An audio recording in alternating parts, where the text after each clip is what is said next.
me say a special good morning to our listeners via Classic Radio 105.5, 105.9. Good morning. Hope all is well. Hope everyone had a great weekend.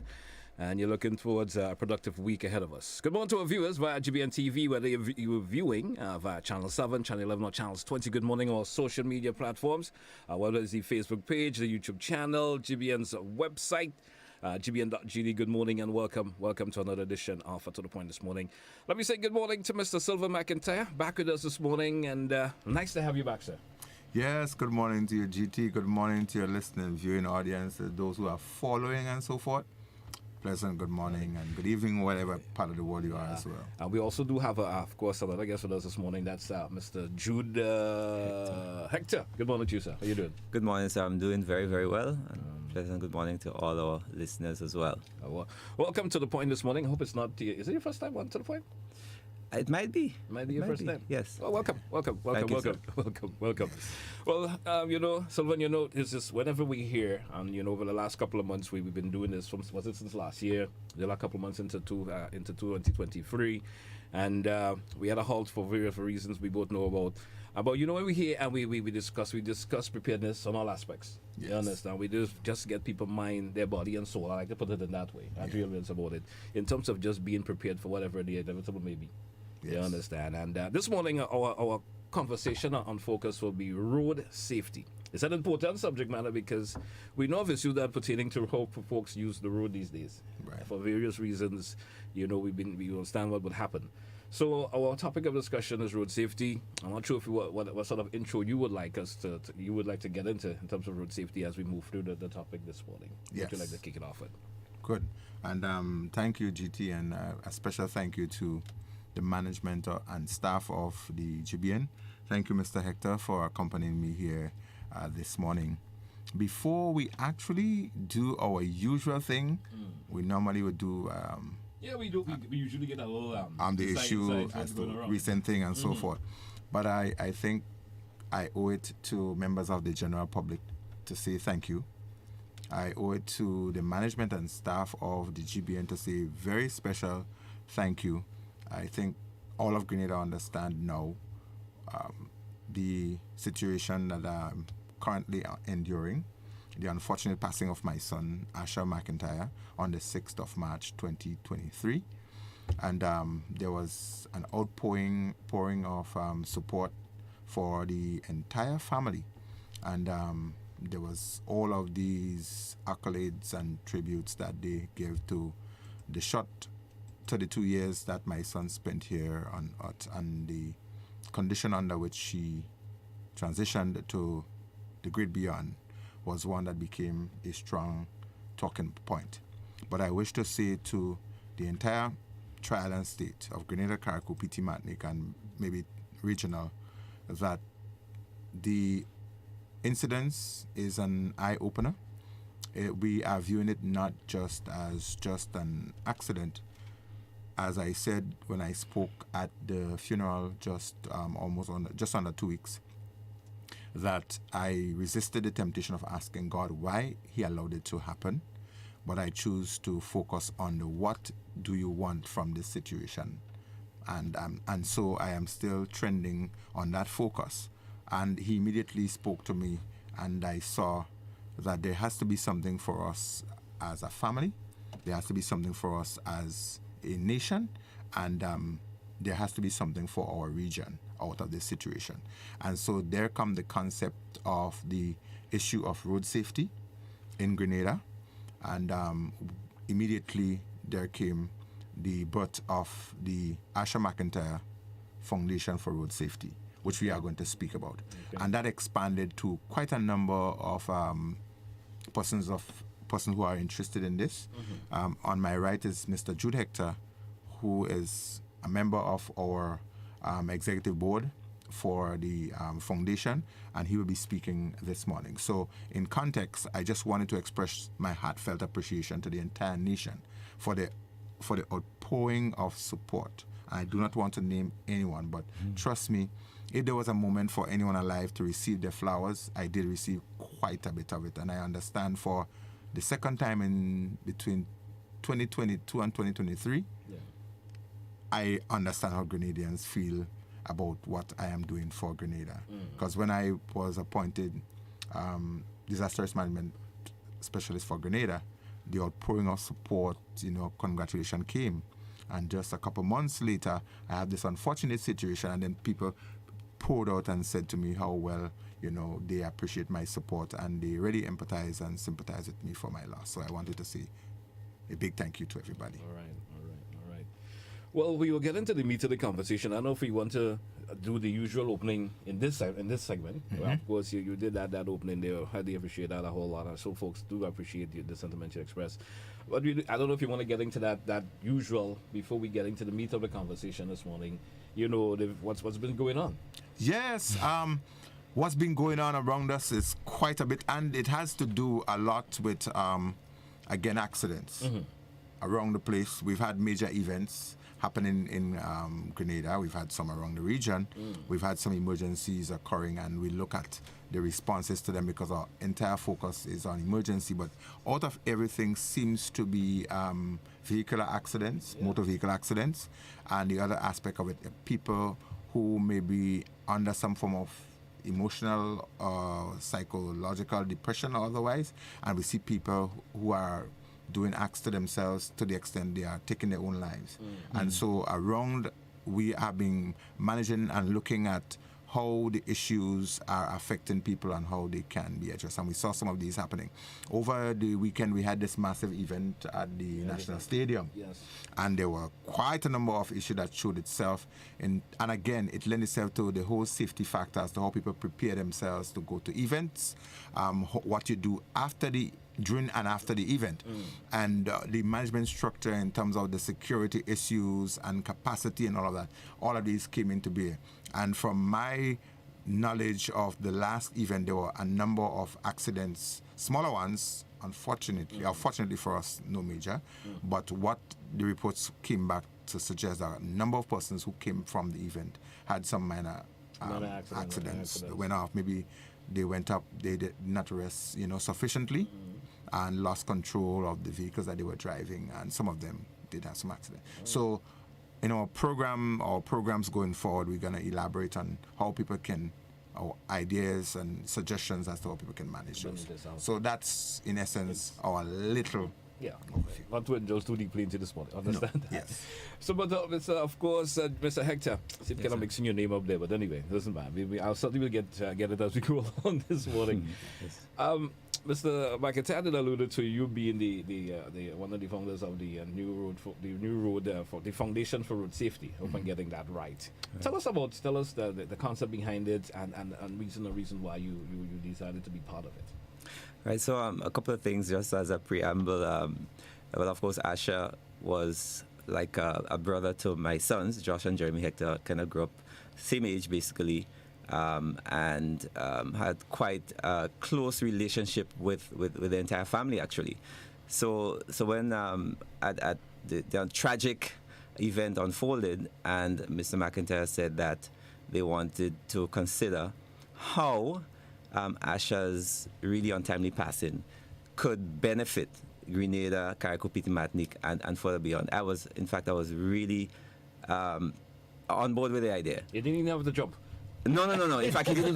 No. I mean, I welcome the idea. In fact, I remember sending him a voice note with some ideas that immediately came to my mind as to some we call them low-hanging fruits. Sure. Yeah. Some things we could do almost immediately, right? Okay. So I was really warmed up in the idea, and of course, as a foundation, we want to make sure that it's managed well, good governance, transparency, accountability. So I'm just here to. I mean, this man is my brother in a number of levels. So I just want to make sure that we can support, we can see the impact of this for Grenada on the long term. All right. So this is not going to be in vain. All right. In moving forward with the foundation, what is the foundation wish to accomplish? Well, a number of things. One, I believe one of the initial things would be raising awareness, right? So in other words, just making people aware of the importance of road safety. Now, road safety impacts everyone. I drove to come here this morning. A great percentage of our population, in fact, because even if you're not driving, you're walking. And if you might be living in some remote area, but you have to have at least some intersection with the road. Exactly. So I think the one thing that connects, and if you think of road as a significant national asset that governs our business, our educational system. I mean, every aspect of life in Grenada somehow has some bearing on the road. The road has some bearing on everything that we do, right? So I think road safety has to be elevated to the national level, where we all aware of what the issues are. And then I think of the road. Now, the road is a common space. Wherever you have multiple persons sharing a common space, there has to be protocol. Yes. There has to be an understanding that we all have a responsibility to ensure that we treat it so that we're not encroaching on other people's rights and so on. So I believe there has to be almost like a breakdown of exactly what the roads are, how do we use it, what some of the protocols. I mean, some of it has already been established by the police, but as a general population, I think I'm seeing more and more sometimes a disregard for the protocols that govern safety on the roads.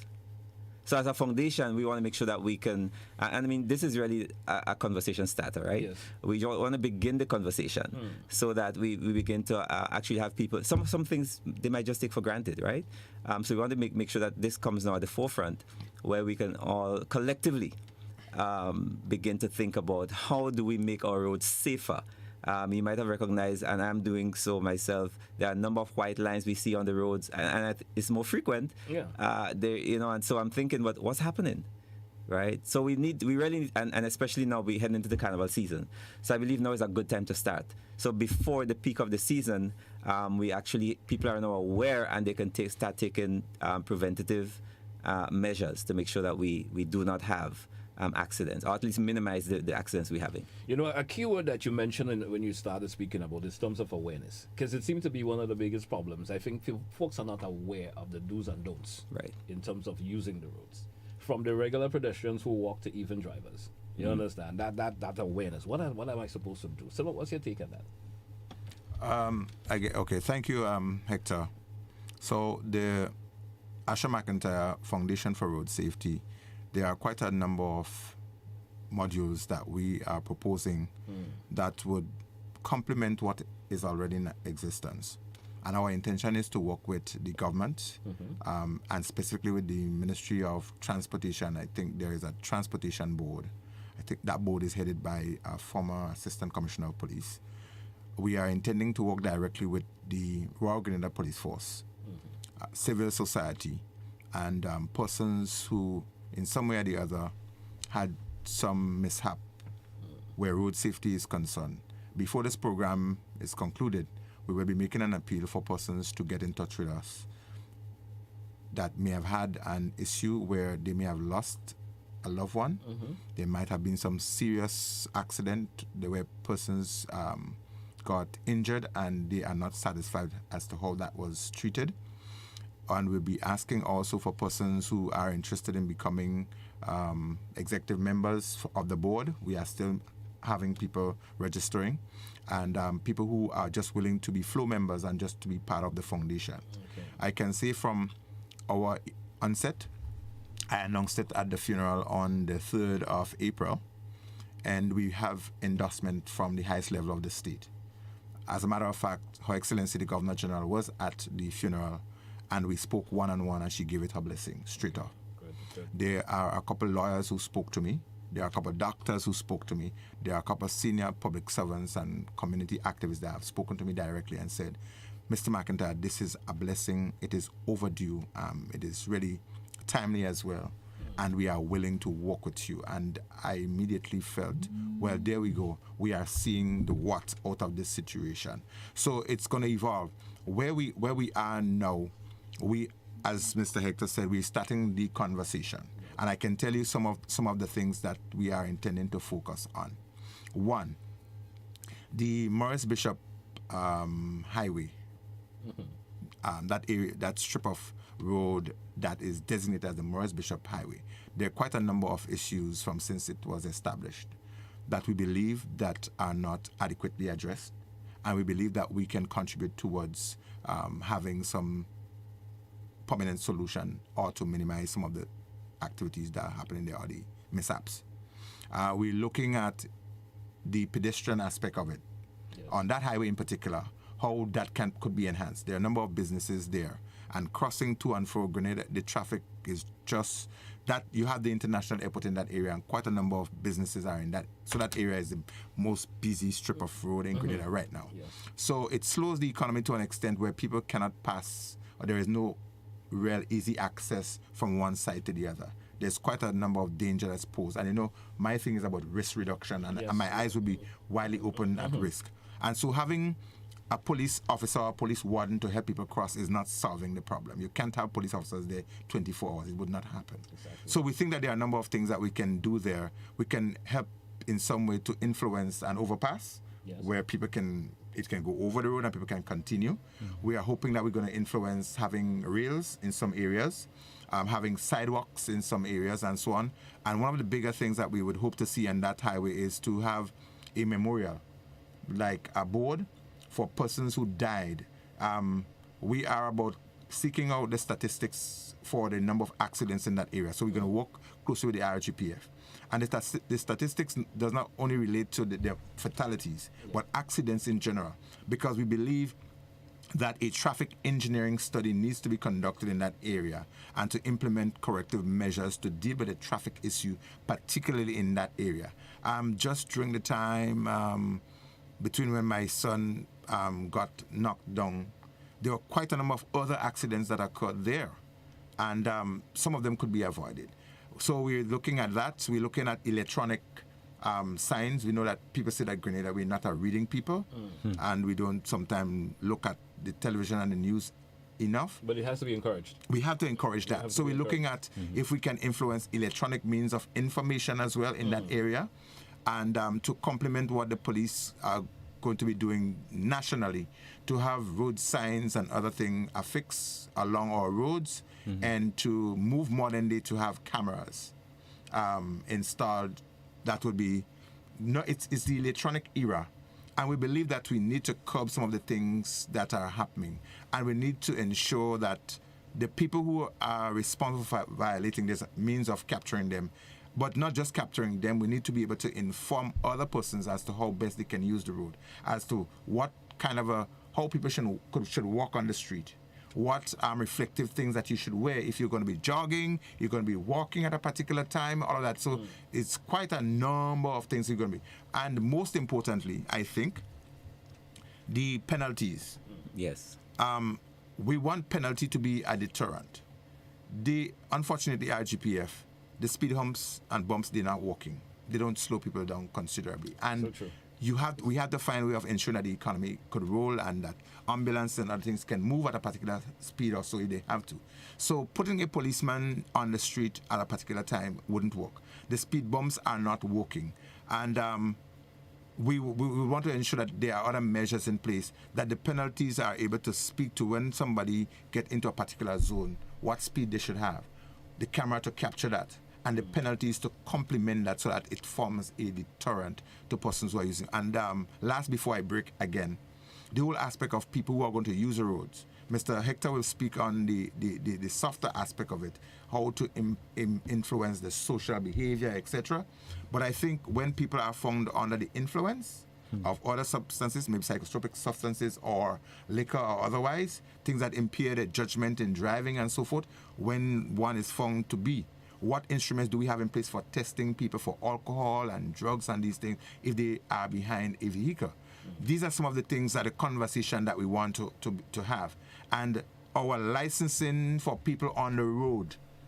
How do we prepare people to use our roads? So you see, the conversation is massive, GT. There's something. So I always have the aspect of thinking re-evaluation is a key factor. I think that's something the RGBF should really look into. Yes. Sometimes individuals, I'm not saying individuals, some individuals have been driving for numerous years. Yes. And I think maybe some form of re-evaluating them in driving, because you see the things that were happening sometimes. You wonder, well, if they lost focus on the do's and don'ts, and they're just doing. You understand?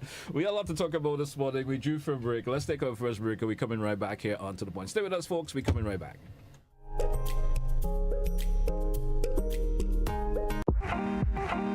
Here's what customers had to say about Domus Windows and Doors. The service was excellent with Domus. Excellent customer service. Just out of frustration, searching, and just came across you, and I think it was the best, one of my best find ever. A good feature is that I didn't have to install any burglar proofing on the door because they have laminate glass. The manufacturing time was on point. Thanks for what you all are doing. I will continue to be a customer. Visit Caribbean Shutters, Windows and Doors for Domus quality UPVC solutions. Do you know, when you play the games of the National Lotteries Authority, you are supporting sports, culture, and nation building in Grenada, Carriacou, and Petit Martinique? Hi, I am Junior Murray, cricket coach, sports enthusiast, and a former West Indies cricketer. I endorse the games of the NLA 100%. For the past 40 years, the NLA has been funding many sporting activities, including competition for schools and clubs, and for athletes to participate in overseas tournaments such as the Carifta Games and the regional cricket tournaments. Additionally, they made it possible for you, the public, to view local, regional, and international tournaments from the comfort of your homes. For those reasons, I play the game of the NLA. Even if I do not win, I know Grenada always wins. Yes, when you play all the games, the NLA in turn supports sports, culture, and nation-building activities throughout the Tri-Island state.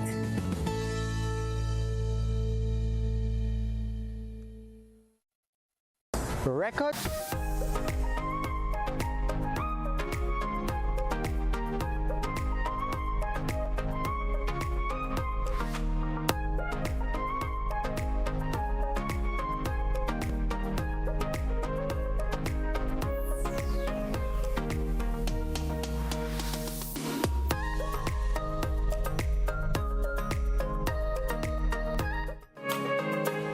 Let me say welcome back, listeners and viewers. It's to the point for today, Monday, the 17th day of April. Good morning once again. I have Mr. Hector with me this morning, and also, should I say the regular? Mr. Sylvan McIntyre, he's back at us, and certainly happy to have him back at us this morning. And we're talking road safety this morning. Mr. Hector and Sylvan, I want to, and that's the conversation we're going to get into is the aspect of licensing in Grenada. And, you know, how it's, and I mentioned it when we were going to wrap in terms of the revaluation, even how individuals obtain license in Grenada. Do you think some form of rechecking this, or I'm trying to do it, say it in the simplest way, you know, in terms of in relations with the RGPF, how people obtain license, you know, the process of it, the theoretical part of it, and stuff like that. What's your take in terms of that? I'm not sure who wants to grab onto that. No, I want to give Mr. Hector, you know, some of it, but I just want to say this, but Hector, take it up. Mm-hmm. We want to reappear on this program along with the RGPF mm-hmm. and maybe members of the Transportation Board. Okay. Because this conversation has started, it will not end, and we would not be working in a cocoon of our own or in isolation. Hey, it will take numerous programs like this to really get this information. Yes. Because, you know, it's like re-educating people again. Yeah. Yes. That's a process of it right now, because folks are just doing things on the road these days that are you know, becoming unbecoming. Yes. You understand? But let's so because my background, one of my backgrounds happened to be law enforcement, I will take it from a different angle. But I allow Mr. Hector to give his take on what he sees in terms of the licensing process and what you mentioned in terms of the evaluating of persons and re-inspecting of vehicles and category of inspection. So somebody raised, should a vehicle that is a commute taking persons from day to day, should the inspection process be the same as a private person? So or whether or not there should be a more rigorous every 3 months or every 4 months? Or the person who uses the vehicle once in a month, should that inspection process be the same? That's the conversation. But Mr. Hector, give us your take on the aspect of licensing. Yeah.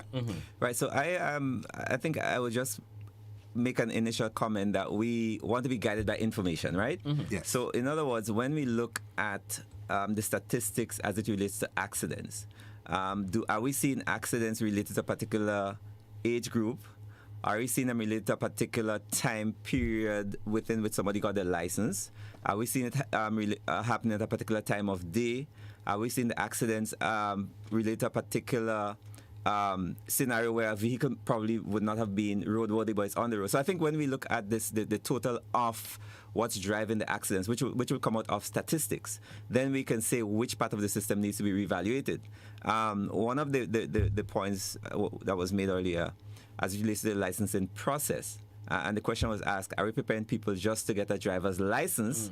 Or are we preparing them to be safe drivers on the road, knowing how to operate a vehicle safely? So that when I get my license, there is a document that says I'm not only able to manipulate or maneuver the vehicle, but I understand how that vehicle should be kept to maintain safety on the road. So I believe a re-evaluation of the process needs to happen, but I would suggest we address the critical parts first. It's a big piece, but which parts will give us the greatest results in the short term? So we talk about low-hanging fruits. What can we do right now to create the greatest impact? And then we say, okay, what do we need to do medium term and long term? So I certainly agree, and like Mr. McIntyre said, this cannot be done in isolation. The police, traffic department needs to be on board, and all the players need to be on. Insurance companies, because remember, insurance companies are impacted by road safety. So this affects so many different business. Listen, when a business vehicle meets in an accident, it may not be the business driver's fault, but when that vehicle is off the road, there is a business impact. It's so true. Right? So business are not able to conduct their business as they should anymore. Absolutely. Right? It might not be a big business that has 15 vehicles in the fleet. It might be one vehicle that's in the fleet. And if that's taken off the road, then the impact is even greater. So I believe business community, public sector, private sector, we all need to reevaluate. And again, like for example, some companies have, or we all should have, vehicle use policy, whereby even as a company, you are now taking responsibility for how your vehicle operates on the road. So true. So I'm saying that the re-evaluation process is necessary, but we should basically target areas where we can get the biggest wins first, and then we stagger it as we go along. Statistics rolling in. As you mentioned it, I just wanted to bring it up. Because, as you said, we do need the RGPF coming on this show one of these days and help to roll out the statistics in terms of what you mentioned. Yes. The age factors of individuals who are having accidents. Yeah. You understand? The time of the day that accidents happen. Is it individuals who are just joyriding? Who are individuals, who may not be supposed to be driving on the day they're supposed to be on work for some reason. But maybe your work may entail that you be on the road driving sometime. But there are different statistics that we may need to find out from the RGPF. That will help to guide your foundation in terms of creating the policies also that you will be able to present to the police in terms of saying, hey, these are some of the ideas that we come up with that can help us move forward. You understand? Yeah. So let's speak a little bit, expand a little bit more on the topic. And the RGPF will coming into focus quite a bit because everyone seems to look at the police. They are the enforcers of this. They are the ones that have to enforce whatever policy that will be derived. And they have to be almost there everywhere and almost at every time. And I have to commend them for the job they have been doing with the limited resources that they are exposed to most of the time. I did mention the human deficit capacity that the RGPF suffers with. And I made a very passionate plea with no reservation that the RGPF needs to be boosted up with their human capacity.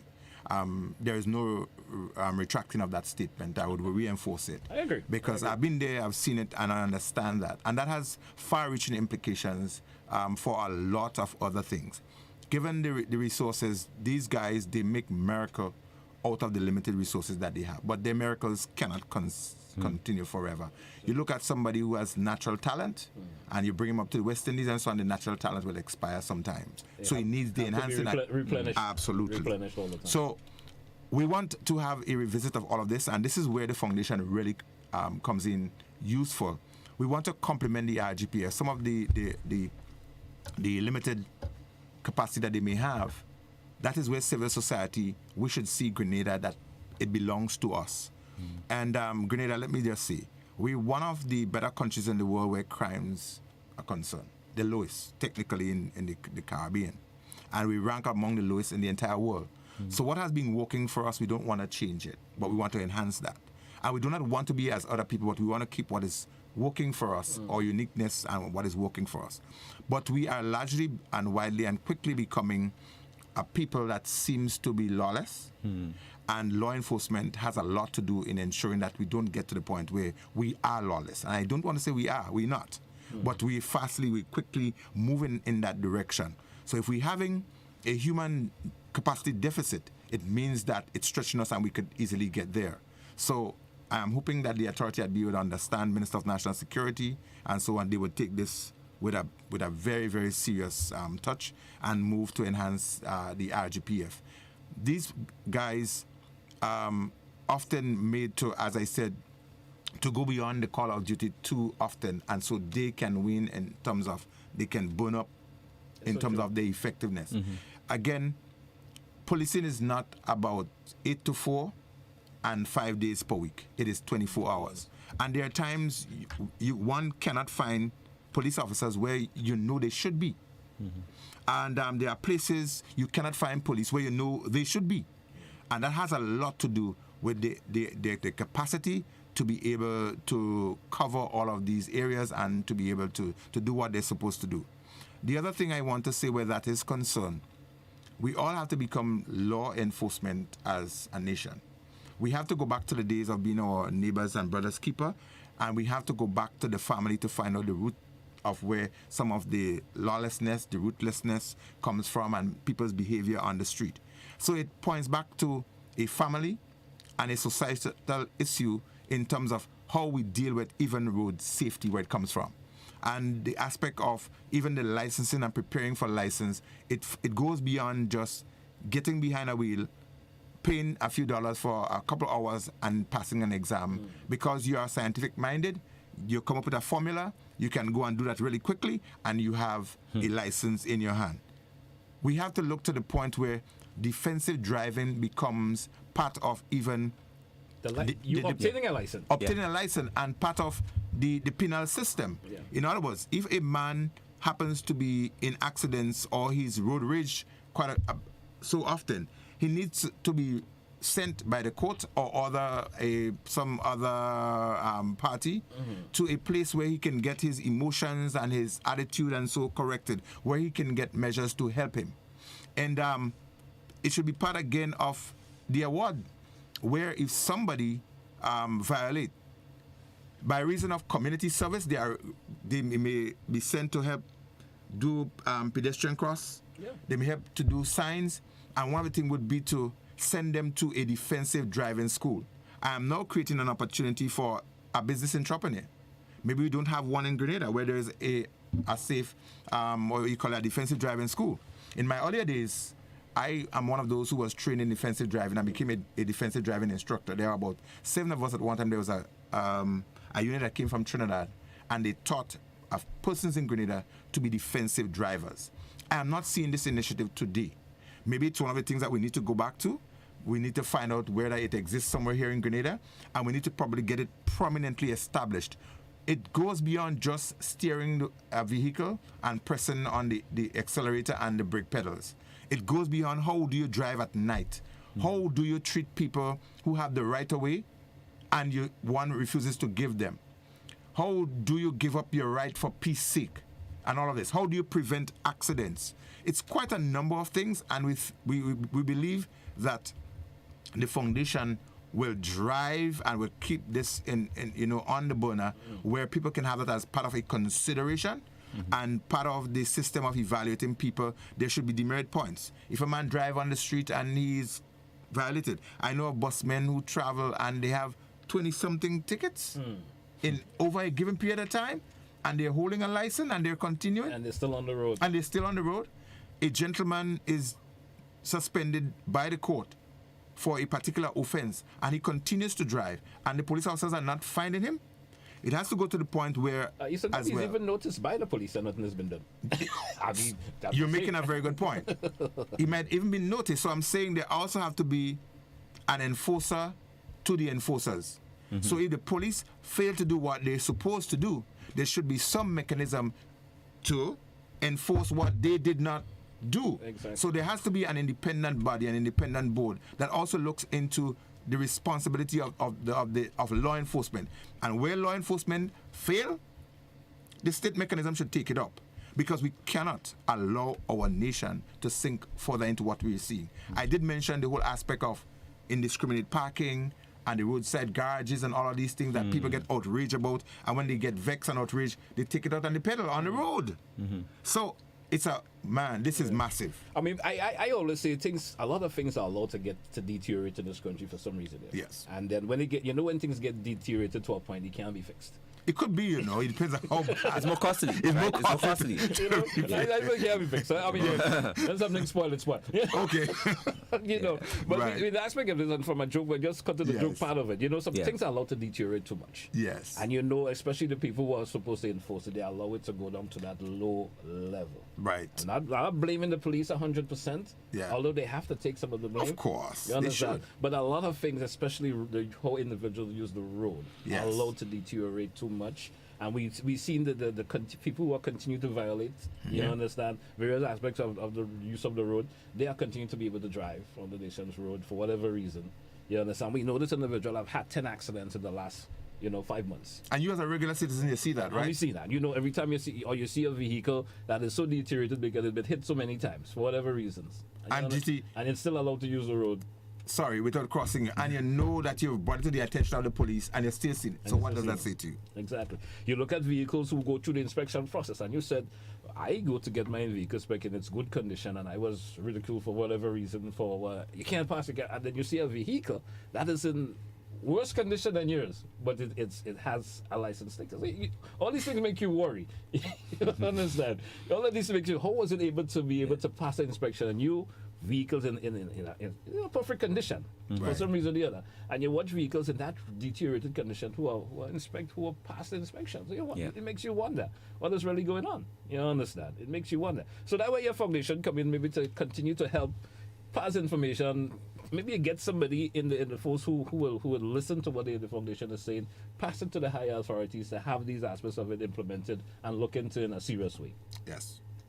So we definitely, as I indicated before, will champion that cause, and we will not be a fly-by-night. We'll be engaging at all levels the people that we need to speak to. So if it means that we have to speak to the commissioner of police, we have to speak to the assistant commissioners or the deputy, we definitely will get there. But the police has been very receptive through the community relations department and traffic department, and we're sure that they can take it up the ladder. But there are times the importance and time centric, you will probably need to go to particular levels. Why do you think, not to continue, but why do you think, I have the police here every Thursday. Yeah. They come on the show here, they give, all the safety tips that they can put out, the do's and don'ts, they will pass it to this information. But we still continue to see folks not adhering to it for whatever reason. Is it something of that nature where your foundation would like to come in and offer that assistance in some way or the other? Absolutely, but I could have answered you in just a couple words. People do not respect certain things. The lack of respect for law, and it has to do with the penalty and how it's been enforced. So the police has to be more about doing than speaking, because sometimes the police have very wonderful programs. They come out here, and I remember one time when I was with the RGPF, I did a program on roadside garages and how it was affecting because I had instruction definitely from the Commissioner of Police. We had to have spoken on that. And then people were looking forward, and then it melted down. There wasn't a lot that was done about it thereafter, and found out that the state mechanism was not properly established to effect what should be effected. So it goes back to a number of things. When we went to the books and looked at the board that had to have been in place and the measures to allow these people to operate within particular parameters, we could not have gone the levels, because it was not just a law enforcement responsibility. It was health, transport board, police, etc. And everybody's moving slowly. And everyone moving in different angles. And so that brought some other issues, and to date, people still have issues with that are still not rectified. So it's a number of factors why people don't just listen to the information. One, the medium is not always well accessed, and the time is the other factor. People say that the programs that we do, GT, with such useful information may not be the best. even if this is recorded and replayed. And Somebody says it's too early in the morning. I'm at work. I can't. Some folks will tell me. That's right. Listen, when I get back home in the evening, I look at it, but then, I have other things to do. Sometimes it's playing in the background, but I'm listening, but I'm hearing. People make those statements. I'm listening to what you say, but sometimes I'm not really absorbing everything that you say because at the time. Some people say, well, TT, your program this morning, it was a good one, but I could not have taken everything because I was at work. I have customers I have to deal with, even though I'm seeing it on the TV or listening via the radio. But sometimes I don't really absorb everything. And then it get bypassed. Good information. For whatever reason, folks don't always go back. And you understand. So these are maybe other mediums maybe have to be maybe implemented, as you said. As of course, Mr. Hector mentioned a while ago, road signs and so forth may need to beef up a whole lot. The digital display that folks, it's just like how you want to watch your phone when you watch your phone, you may have to have the display where you may look at that tells you how it's, to be a more defensive drivers and the do's and don'ts of the road. You understand? Yes. And I would also suggest that we need to do some targeted intervention. Meaning, and here's where the statistics will help us. So, for example, after we would have looked at the accident statistics, and we kind of profiled who are the people that are driving up the rate of accidents, then we target that particular segment. Yes. See what I'm saying? So if we know, okay, so the major accidents are caused by persons who have their license within 3 years, and it's at a particular time of day, maybe after particular events, for example, when people might be tired or they might be under the influence of some substance they might have used, we begin to now intentionally target those particular that demographic, and then I believe we can start seeing some movements there. Because apart from that, there's just a general, I would say, sometimes disregard, and I don't want to knock busmen in a particular way, but I believe that is part of our challenge. I'm telling you, sometimes there's a block in the road concept, right? I like to say it's a don't care attitude. You know what I'm saying? And just don't care. And so you're driving behind a bus. The bus stops, and immediately they stop. They put on the indicator that they're ready to move, and they're just dropping someone off. Exactly. There is no signal to ask. Really, sometimes I would just wait, because based on where they stop and how they stop, that creates an accident risk right there. And so I'm thinking that particular segment of the population, busmen, that would have to be a targeted community, right, for this. So I believe after we look at the statistics, we then begin to target the particular communities or particular group where we can then see the numbers going up. Something that all of the foundation plan and doing, there's something what they call retaliation. So I can understand where I'm coming from. Yes, people are going to retaliate about this because people always feel we should not be told what what to do and what not to do. Yeah, you understand. So that's something that maybe the foundation will have to pay a lot of attention, because there are people who want to resist. You feel I should be allowed to drive how I want, to do what I want, even though they know it's wrong. Mm-hmm. People are going to that resistance part of it is going to show its face full force. You understand? And that's where the re-education comes in. Yes. The re-education part of it comes in. We drew for a break. We skipping on the breaks, Mr. Back, and the conversation is so necessary, so nobody just didn't want to cut us off. But let's take a break, and when we do come back, we're probably going to, I see the phones are going a lot. There are probably some folks out there who may want to chime in and say something or say something. We're coming right back, folks. Stay with us.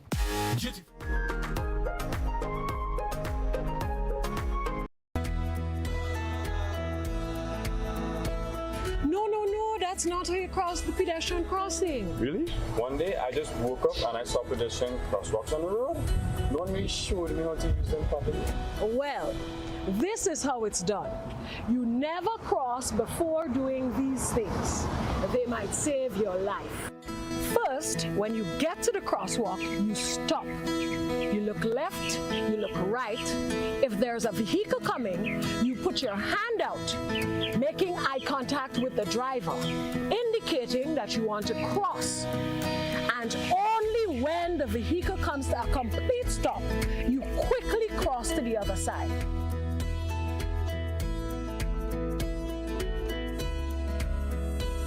Stop, look, hand out, eye contact.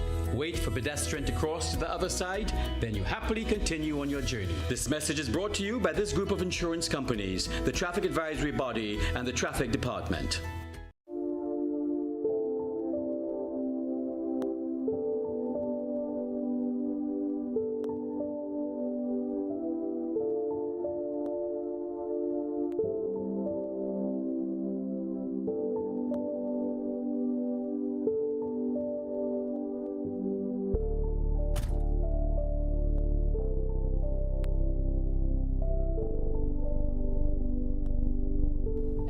wait to see my granddaughter.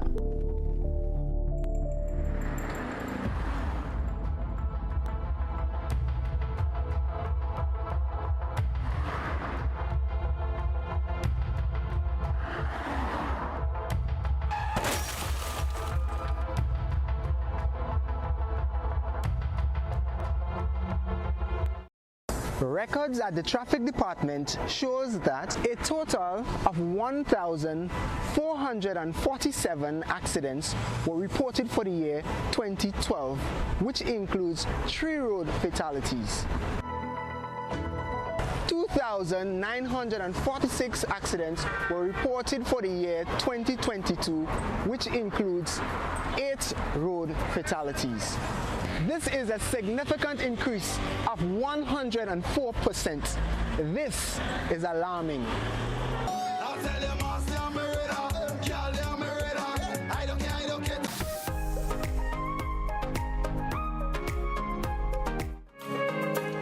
Hey, welcome back to our listeners and viewers. Welcome back. It's To The Point for today, Monday, the 17th. And this segment, we will be entertaining a couple of phone calls, some individuals over there who may like to chime in on the program. You may have an idea to them. Even, could be considered by the foundation that is soon to be up and running. Right. So you never know. Let's take a call. No problem. Caller, good morning. Welcome. Why they're making, they're telling the drivers. Caller, one second. Caller, good morning. Caller, good morning. Hello. You must drive stick, but mostly all the caller is actually not listening to me what I'm saying, so we may have to entertain another call because he's just chiming and he's not listening. Caller, good morning. Welcome. Morning. Good morning to you. How you doing? Good morning to Mr. Sylvan and the officer. I used to be a bus driver for some years. And what I notice happening now is that bus drivers are they're fighting a war with the nation. It's not talking about driving a bus, safety. They will just speed you, rush you. They have no regard for the elderly person. They don't. I don't know. They just driving is a language. We must learn it. And we must speak it. You cannot, long ago you had to put out your hands and you make a sign and you do this. No, you have indicator.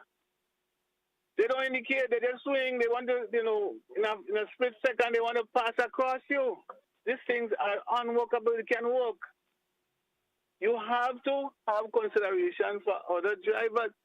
The road is a road user, it's not a road owner. Nobody owns the road.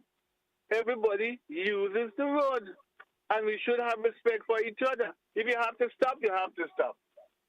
You have to stop, but you want to race too. And something I'm observing too is that when they overtaking and they're swinging on the other side of the road, no average.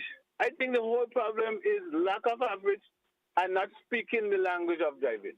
Thank you, caller. Thank you so much. Thank you so much. I mean, the caller did make some important points there, which is actually relevant in terms of how we see individuals use the road today. So true. Let's entertain another caller. Caller, good morning. Yes, good morning, Mr. Gentleman, Mr. Telephone, Mr. McIntyre. Greetings. Listen, I'm happy to hear at least it gives me a little greater hope, Mr. McIntyre, for the future of my country. I'm happy to hear the things you're saying there. Indeed, but listen where the major problem is. It is the system. It's a marvelous idea. I laud and applaud you on it and the brothers and sisters involved. But I can tell you we have a lot of problem. Until we reconstitute this nation. In other words, these matters are just really superficial. The discipline of our people. The new foundation of the country. Everybody talks of the things that are derailing the country. The country has been derailed by partisan politics. And this is a whole subject matter for itself. But when we look at what traffic involves, and if you to round it up, traffic involves infrastructure and regulation. Failure to have proper infrastructure creates accidents and problems in circulation. Disregard for the regulation and the law, and if you were to look at the statistics which of course I don't think we have very much of. But you would see for yourself, nobody pays attention to either of them. So you see where the major failure is? You see when the bus drivers take over the road, nobody can tell them anything. No, they run the show. So this is where the problem is. But I laud and applaud you, and I urge you to continue. This may just be a starter. And I do hope that the future of this country can be seriously reconsidered. And we look at all the matters in the reconstitution of this country so that the mindset, quote unquote, of the people of this country will see the future of this country in the way it ought to be seen and not in the direction that is going today. Thank you very much, gentlemen. Thank you also, caller. Thank you so much for your contribution this morning.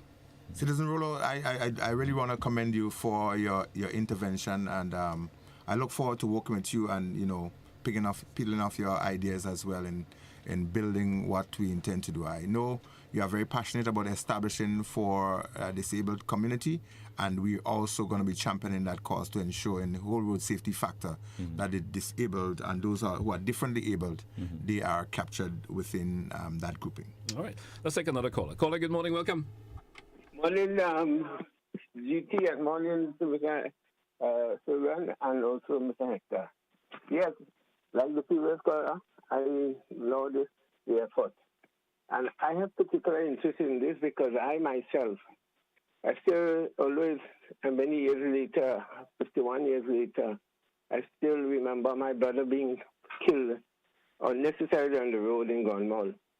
So I'm very much in support of that. And even in 1971, things wasn't as rigorous as now, so you could imagine.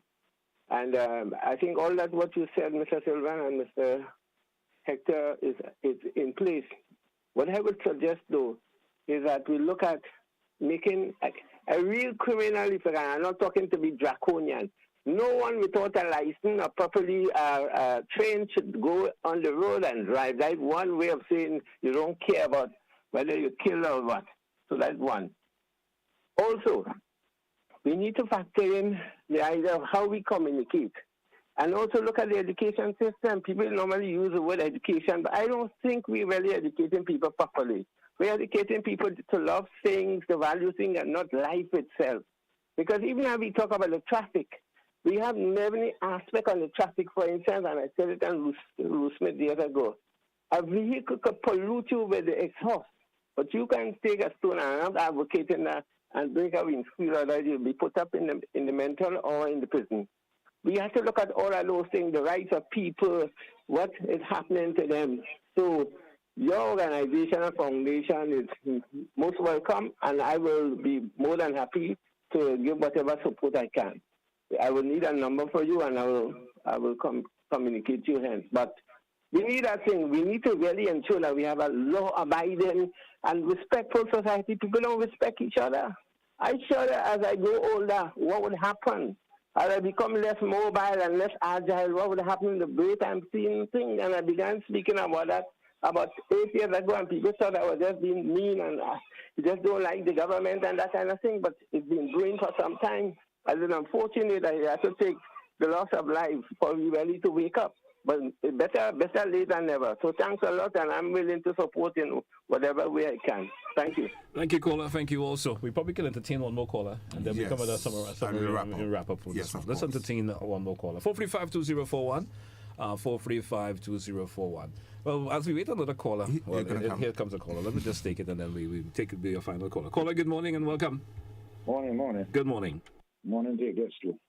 Now, over 15 years ago, I met in an accident me, my brother, and a friend got in an accident in the Grand Anse Valley area. This, where we call him Syrian, a foreigner. And he hit us head on, and we were on our side. And up to this day, that happened on Christmas Day. Up to this day, that guy was allowed to leave the state. And up to this day, we never went to court. Up to this day, I tell you, boy. Anyhow, have a good day. Just how the system works in this country. Thank you, caller. Thank you for your. So I can tell you, a topic we didn't touch this morning, or maybe in our conversation, in terms of signs and in Grenada, in terms of folks paying the attention to signs and so forth. What's your take on that? And what's your foundation plan on doing about that? Also? Okay, very good. I'm happy that you raised that because we intend to be very visible and we intend to focus a lot on signs, despite we say that we're not a reading public. I just want to commend, before I speak further, on the initiative for the St. David Redgate area. We saw some markings. They look very modern.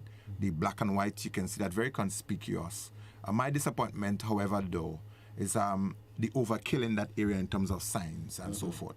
And the size of the signs and the location. We do set up signs across country, and if you look where they are, they're not very conspicuous from a particular distance, and they are sometimes hidden with branches and bushes, and sometimes they are not maintained, they're not cleaned, they're not cleared. That's a letdown. And in terms of that specific area, Redgate, that's a very commendable. But the sign that shows roundabout ahead, there are 3 prongs on coming to that roundabout. And within about 100 to 200 yards, there are 4 signs that shows roundabout. In my opinion, humbly, that seems to be an overkill. There should have been about 2 in that area, and another 2 could have been brought somewhere else. Okay. The other thing about that sign, again, commendable, but the information as to where you are getting where, one has to get right up under the sign because it is written at a certain font, and it's, in my opinion, it's a bit small. So one has to get up there and stop under the sign to actually get an idea as to exactly where you need to go from there if you need to follow the signs. So commendable initiative, but I think some more thoughts should go into it in terms of how it's been located, the signs of the sign, and how people can be able to see from a particular distance and be able to proceed so that you do not create a hindrance to other person by stopping suddenly to read the sign, somebody run into your tail, or you read somebody behind you because you stop to read a sign, and all that has you become an obstruction now. Just to you become an obstruction just to read a sign. So I passed that way pretty often, and I saw that. I commended it and so on. Look really beautiful, but some more thoughts. That's where consultation comes in with of course with individuals who have the know-how or who have the understanding about these things. You know, even folks within the particular vicinity. You know, have a discussion on them. Where is more appropriate? Sometimes you could do. Sometimes you may just be sent to put it up. Right. And you may. I mean, sometimes in your own thinking, you could know that you could see for yourself what it could be more appropriate to put here or there, but sometimes a little bit of consultation with folks in the vicinity could probably help out a lot. So our foundation would champion causes like this. We would raise the issues. We would have people across country who would identify the issues. And like the gentleman who called about his accident, the foundation would want to be a part of a base, not a clearinghouse per se, but a place where people can go. They don't know who they can talk to. They don't know whether they don't have the money to speak to a lawyer or something of that sort. We do have a GoFundMe page, and if you go on Asha McIntyre, click on that, it will take you to that page, and it will take resources to be able to keep the issues on the burner. We're asking people before this program conclude, like the gentleman asked for a number. My number will be given, and as we officially set up and register the foundation, we have already have some funds to start up for the legal processes and so forth, and people are still asking because they want to be a part of. Maybe I can give my number now. You can call me straight up. Go right ahead. While the foundation is in process, you can call me at 405-7451, 405-7451, or you can email me at sylvamac.biz@gmail.com. It is sylvamac.biz@gmail.com or 405-7451. In the meantime, we are looking for persons who are webmasters. We are looking for accountants. We are still looking for lawyers, doctors to be on board. We are looking for persons in particular who've had incidences with accidents, and you think you did not get a proper redress, and you want to be a part of this move to prevent others in the future from going through what you went through. We invite you to come on board, to call us. I will not be taking the call sooner rather than later. There will be a system through which persons will be responsible. And it's a volunteer, and it's volunteering folks. It's volunteering folks. They want to be part of this move. You want to give your support.